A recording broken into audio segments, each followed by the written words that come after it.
Hi, Lance again. Still showing you the service on a Mac 5 to 25 horse compressor. We're doing full hands-on service. So let's jump back into it. This is a part 2 video because we had technical difficulties and the video got cut short. So this is the finish part 2 of that video. I'm not saying it's anybody's fault, but that guy did it. Alright, so let's jump back into it. So part 1 left off with us tightening these in a star pattern, making sure that they're snug, tight, everything else. Now we're going to put these lines back on, the scavenge line, and we'll show you how to set the depth of the scavenge line that goes into this fitting. Alright, when you're installing the scavenge line, make sure that the line is touching the inside of the separator. That actually scavenges the oil that gets collected by the separator through vapor, and it pulls it, sucks it through this check valve, down this line all the way back to the air end. That's how it scavenges oil and the oil stays in your system. If you're having issues with oil carryover, like air and oil going through your system and collecting in your dryer, water traps, anything else like that, this line probably isn't touching the bottom of your separator. So make sure that that is touching and that fitting is tight. It has an O-ring in it to seal around the line.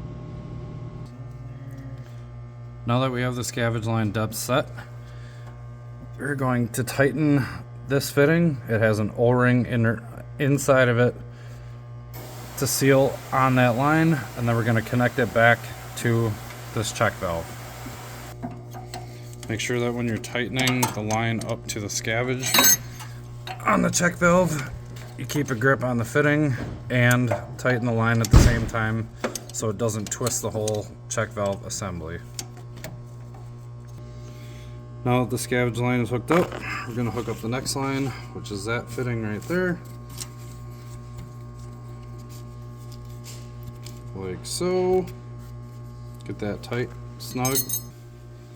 Now that this fitting is connected, we can go ahead and install this pipe. Make sure that this is tight. Come around. Make sure that this is tight. Sometimes it's easier just to remove the whole line. You can remove it from this side and take this pipe off with your separator lid. It all depends on how your compressor is located in your room. Also, make sure you do not forget to reinstall this sensor, as it is your pressure sensor for your unit, which controls your load and unload settings. You can perform the air filter and the oil change and the oil filter all at the same time. Is what you want to do is just make sure that there's no pressure in the sump, and you should be able to change the oil filter, the air filter, and drain the oil if you need to. Most of the time, if you're draining the oil, you're going to be changing the separator, so you can change and drain the oil out of it at any point in this service. I recommend changing and draining the oil while you're doing the others, because it does take a while to drain. The easiest way to do that is to remove your fill cap, or at least crack it so it doesn't build a vacuum while it's draining right here. Crack the drain plug, get that loose so you have some airflow, and then all you need to do is crack this valve and you should start draining oil like so. A good thing to reference too is your oil level on your oil sight glass. While it's not running, fill it up to that point. When you put fresh oil into it, it'll give you a good indicator or kind of start point when you start filling the unit back up.